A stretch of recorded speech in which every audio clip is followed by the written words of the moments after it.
És hát úristen, mi van itt? A Bulvár Média megírta, ez megírta, az a portál megírta, a Conteo gyártó média megírta, mindenki megírta, és hát Jézus Mária. Őszintén szólva meglepett minket is, de legfőképpen az esett nagyon-nagyon jól, amit ugye részletekről kaptunk.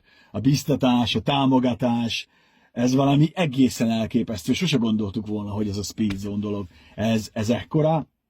Viszont, hogy elejét vegyük a spekulálásnak, azért azt el kell mondani, hogy nincs itt semmi dráma, nincs itt semmi nagy rébusz, meg nincsenek nagy kérdőjelek, meg meg minden.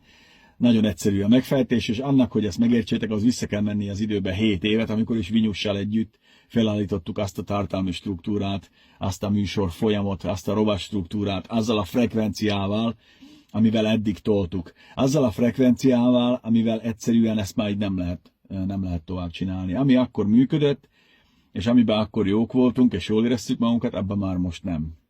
Ugye ezt ti is nagyon jól láttátok, jöttek a kommentek, beszélgetések során is felmerült, és hát mi is nagyon jól láttuk, mi tudatában voltunk ennek, hogy ez, amit csinálunk, ez már nem az, amit csinálni szeretnénk.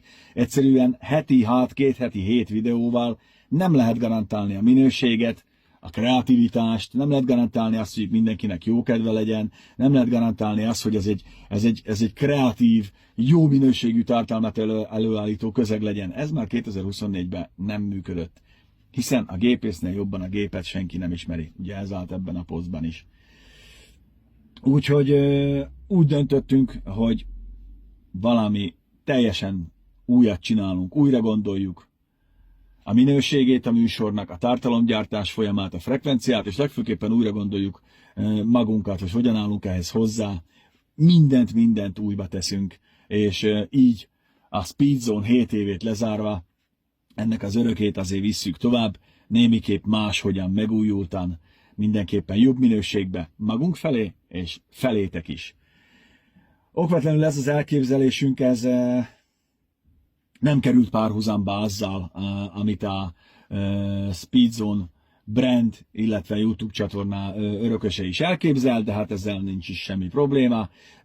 Kicsit máshogyan gondolkoztunk a szerkesztőségi struktúráról, a tartalomfolyamról, a működési mechanizmusról, meg ilyesmiről, úgyhogy úgy döntöttünk, hogy akkor csinálunk valami újat, ami azért tovább viszi azt, amit a régiben szerettünk, de behoz sok mindent, amit viszont mi szeretnénk nektek megmutatni. Egy kicsit szélesebbre nyitni az ollót, hiszen azt láttuk, hogy nem csak az autós tematikájú cikkek tartanak óriási érdeklődésre számot, hanem az egyebek is. Ettől függetlenül mondom, hogy mi megmaradunk az autósarcnak.